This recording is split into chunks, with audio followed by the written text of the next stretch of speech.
What's going on, everybody? This is a segment from the Nerdgasm Talk podcast. If you like podcasts, well, why don't you come join us as the crew gets silly and Philly while we sit to talk about the latest in comics, games, movies, and all things pop culture. You guys can listen to our whole show on all the podcasts apps. We're on Spotify, iHeartRadio, Google Podcasts, Apple Podcasts, wherever you guys get your podcasts from. And make sure you guys also support the channel by subscribing to the Nerd Coalition Studios. And for the gaming needs, make sure you subscribe to Nerd Coalition Level Up. This is the Nerd Coalition. Hope you guys enjoyed the show. And now, feel the Nerdgasm. I should have talked about this weeks ago. I never got a chance to talk about it because I was just like, I was really just like taken aback at what was going on. But there's a huge the WGA is the Writers Guild of America is going on strike for non-livable wages. Yeah. And this is becoming pretty big. They started on strike May 2nd, 2023, when negotiations did not come to pass. And then there have been some a lot of celebrities that has been supporting the writers. I think Jimmy Kimmel was just out there on the picket line. I've seen a lot of people who were out there, or they've suspended production. Maya Bialik left the production of Jeopardy and supported the writers. Yeah. Miss Pat, the comedian, she has a show on, I think, BET. She halted production of her show. I've seen a lot of people out there just actually on the picket lines as well. Yeah. So. And at first I was sitting thinking like, okay, let me go do some of my research, because I was like, I don't know what necessarily is going on here, because one thing I really did not know, these writers are not getting paid. No. Yep. Like, to the point where I was doing some research that I have made some more money than some of these writers out here. That is ludicrous to me. Yeah, they have to piecemeal their living together because they're not getting paid. And I was listening to the one woman who was out there on the picket line. Yeah. She was like, there's no writers protections. So she was like, I've been doing this for 20 years. I wish I could remember her name. So I've been doing this for 20 years. Someone who came in last week and myself could get the same wage working, doing work on a show. And that wouldn't make sense, because naturally you're going to have the person who has more experience doing more things, and they have more experience. Typically seniority means that you have more say so and more pay than somebody who just started last week. Basically, what it sounds like is they've pretty much made them all like freelancers at this point. You got to go and find work where you can and be writing for several shows just to be able to afford to eat, which is crazy. It actually is that, and it's very depressing. Yeah. And I'm saying because a lot of times, we toss things on Hollywood and we think everybody in Hollywood has money, and this is some people have made comments saying, why don't they just go get new writers? And if it was that simple. Vince McMahon. Yeah, it wasn't me. I'm just talking about, No, I'm saying that's a Vince McMahon mentality. Yeah. All right, we just get more writers. But this is not like an actor to replace a role here. I don't think people truly realize that them going on strike, you don't understand, this affects everything. Yeah. And it goes on in entertainment that you personally like. Like, we were just talking the other day about how good Bel Air season 2 was, right? And we can't wait to see after the third one. Ain't gonna be no time soon, because of how this whole strike is going. They some of the things that they're asking for, because now there have been some kind of talks about trying to get AI writers. Oh well, yeah, that's a big thing right now. They're using AI for people are testing the waters with AI, but they can't. But AI cannot capture what humans can. Yeah. that it's still exactly things that it doesn't fill in the gaps. Okay, there's no nuance. And I mean, look, because when they went on strike last time, there were several shows that ended up getting canceled. Like they did not survive the writer's strike. Yeah. So it's just like, even if it's for your own selfish purposes, like you should want them to get what they are asking for because you want to watch your show. Morally, it should be, I would like y'all to be able to eat and pay rent. Moral, because to go out some of the main here, the WGA wants a guaranteed minimum number of weeks of employment per season, ranging from 10 weeks to 52 weeks. To put that in layman's terms, many of the rules around, like the T right here, because I'm reading this off the appnews.com. AP, yeah. Well, I don't know. They want to say AP or app news, but anyway. It's Associated Press. Go ahead. Gotcha. Thank you. See, this is why you're here. Okay. I have no problem saying that. Many rules around TV writing are also still based on a now increasingly outdated model.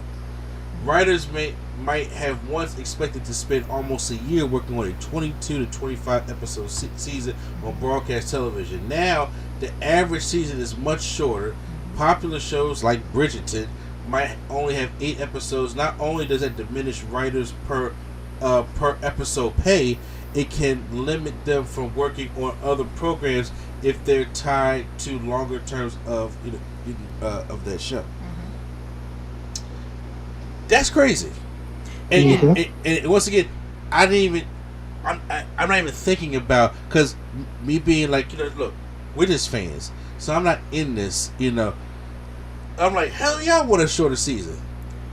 But I think this is another case of the way things work, like, how industries work, how laws and things might work, have not caught up to the times yet. Because I don't think that, I don't want to say anybody, I don't think that most people foresaw the big shift into streaming. Because the shift into streaming is what has caused the way even TV is working now. If you think about it, because we were talking about, why are there so many breaks between all of these TV shows that normally would have 22 episodes, and there's like 8 episodes here, and then there's a break, and then you have 4 here, and then there's a break, and then I really think that they're trying to adapt to the way that things are streamed now. Yeah. People are binging, 10 episode seasons and then moving on to the next thing. You don't want people to get burnt out because you're watching an entire episode 22, entire season 22 episodes through. Well, that's just a network thing. Because seasons are not 22 episodes anymore. They have to find a way to stretch it out for their seasons. Like some seasons go by actual seasons. So like they have a fall premiere, go all the way till winter, then have a winter break, and then come out back spring. So some of them pause it, and some of them they try to make like Abbott. Abbott had 22 episodes this year, but they paused it, broke it up, and stretched it out to make it seem as if it's like you said, it's like 8, and they go on break, come back in 2 or 3 weeks, then they do another 4, and they come back and they do it.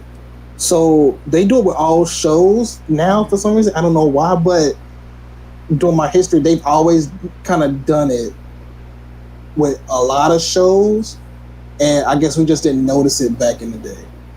Like, I remember shows having hiatus, but there was usually like 1, maybe 2. Yeah. But like the Chicago series, one hiatus. They've gone on hiatus at least 3 times this season. Now, how was the Chicago series shot?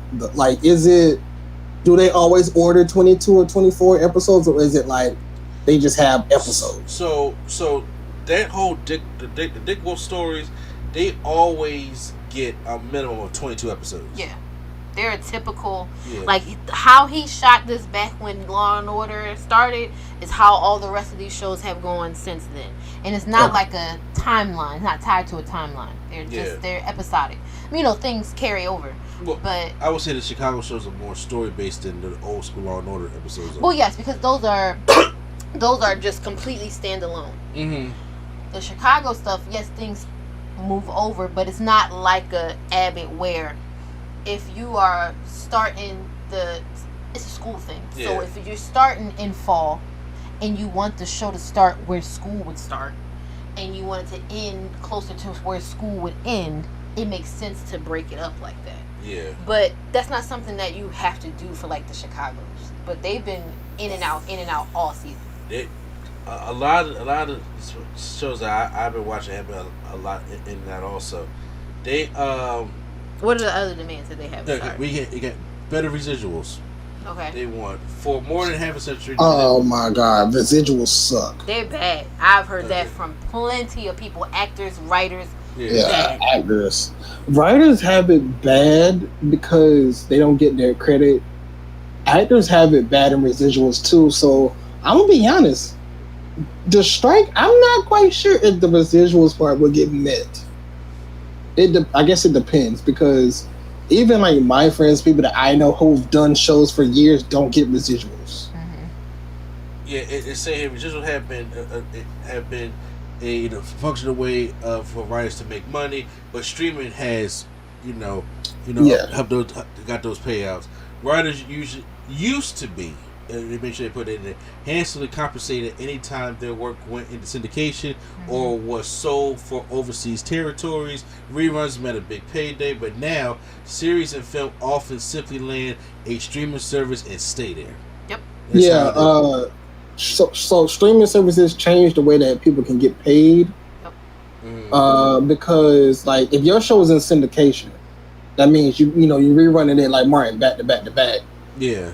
You got over 100 episodes or 150 or whatever, you're good. Those residuals are good, but then now that streaming is happening, you don't have no control over that. So every show that's streaming, the person necessarily in the show, they're not getting paid because it belongs to the company now. Yep.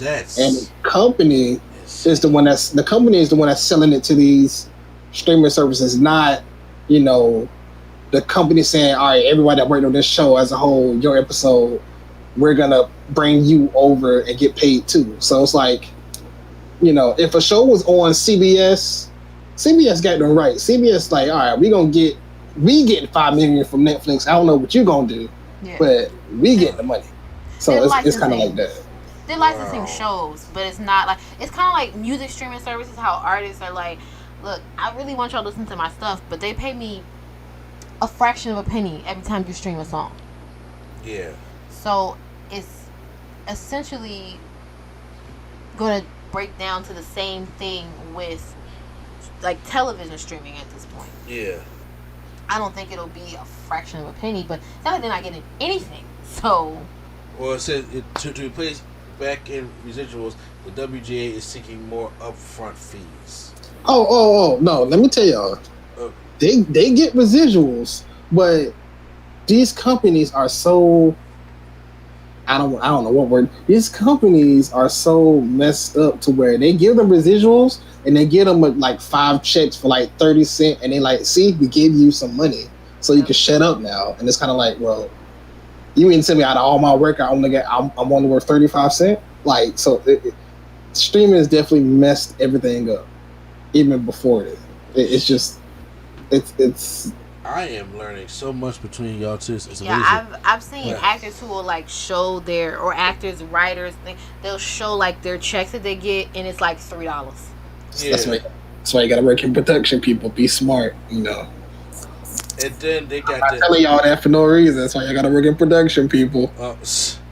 Well, somebody has to do the jobs that nobody else wants to do. You know what I'm saying? Yeah. I mean, everybody wants to be an actor until they ain't getting paid. So. Yeah, I'm just saying. But what I'm saying is, you're gonna, no matter what you do, you're going to need writers. That is true. No matter what in entertainment, regardless of what's going on, and like I said, this is our pop culture podcast, but even for our wrestling podcast, they have hired Hollywood writers for these shows. Vince has done that's part of these creative teams. They have to write these shows, especially if you know when all the stuff that we're entertained by. So no matter what what kind of job you want to get to, like I get something to make more money. Ain't no point in joining. Everybody try to jump to production if there ain't nobody that's writing the thing. True. So so somebody has to be writing. And one of the last thing I'll go over is, of course, increasing pay. Yeah. The guy is seeking higher compensation for writers across the board. Though there are more jobs available to WGA members than ever before because of the streaming services, pay for most writers is down. 10 years ago, 33% of TV writers were paid the minimum rate. Now, according to the WGA, 49% are. Accounting for inflation, writer pay has declined 14% in the last 5 years.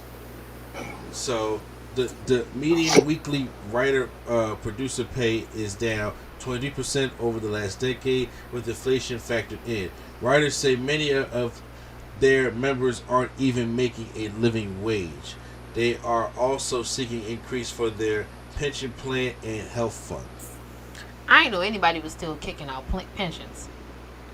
That's not a slight to them. I didn't know that happened. Yeah. I thought everybody had went on over to 401, 403, 403B land. And I was listening to the John Campbell show when they was talking about it, because he has some people that work in the WGA, because he knows people all over Hollywood that be working on this show, and I forgot the lady's name, so please forgive me. She was definitely talking about some of her friends over there that they really do not have these kind of living wages coming in, where they could be sitting in their apartment cold because the heat is off, writing for this show. Or if their Wi-Fi and their power goes out, they gotta go to like the nearest library, go find like a Starbucks, or go to Wi-Fi and go there to go type out, and do these shows, stuff like that. I said, this is fucking insane.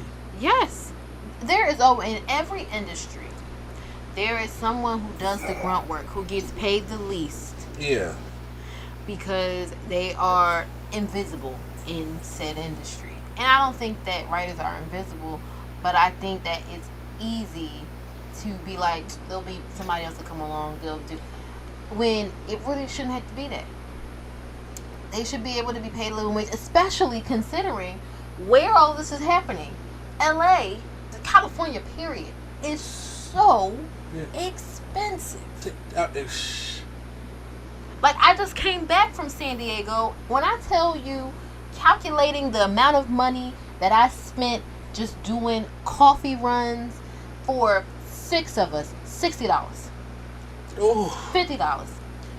I will get so we get a niche out and buy $6 worth of coffee. I think I paid $50-something for 6 pretzels. I promise you. Pretzels. Like, it's expensive as hell over there just to live. They ain't got no Rita water ice deal to go with the water ice or something like that? Just to live. It is very expensive for everyday things. Shout out New York was expensive. No, it's not as bad as California. Like, we go to the store, the regular market, to go and get snacks for the week when we travel. You're spending $50-$60 for snacks. Cali, they do that because they are a touring, like them in New York. They know, like you gonna pay it. Like, so it's like. I'm pretty sure in Philly, y'all can just go to down the street and it's another store that's doing it for less. Like, ain't nobody doing it for less in at Cali, or they ain't nobody trying to give you the hookup. So heck no, it's the demand. When you have people in droves who are there coming, you always want people coming searching for the dream, trying to get discovered. You want people coming, so they're gonna. Why should we lower prices? Why should we make it easy and livable for people who are already here? It's a mess. I hope that they get their demands met. I hope they can at least get to a livable wage, because it's ridiculous. And I'm sure there are people who are like, oh, it's not that deep. Why don't you go write the damn show? Yeah, I really think. And look, I can admit of how ignorant I was. As I said, there's no way this thing happened March 2nd, and being a pop culture podcast, being somebody who is into movies and who's in the TV show, and which we've mostly been talking about this podcast for the past months, and I have yet to talk about this. And because it happened, I was just like, all right, I'm still watching my shows, like, ain't nothing really happening, but now it's forcing me to really pay attention, which it's supposed to do. Forcing me to actually pay attention, to go in here and do my research and stuff like that. I'm just sitting there thinking, like, man, I personally, like, it's like the way you and Prime break this whole thing down, because obviously Prime works in the industry, right? And then and you are obviously just educated. I'm not, and I have no problem admitting that. I was like, I'm reading this stuff, and when I was watching certain other videos, I'm sitting there thinking, like, yo, I did not even know this was happening to our writers like this. You know, because like I said, no matter what entertainment, even Love and Hip Hop, they got writers. Everybody has writers. Has writers. I only know it because I remember I remember last time they went on strike. Yeah, that was back in 2007, I think it was. I think it was 8. 15 years, yeah.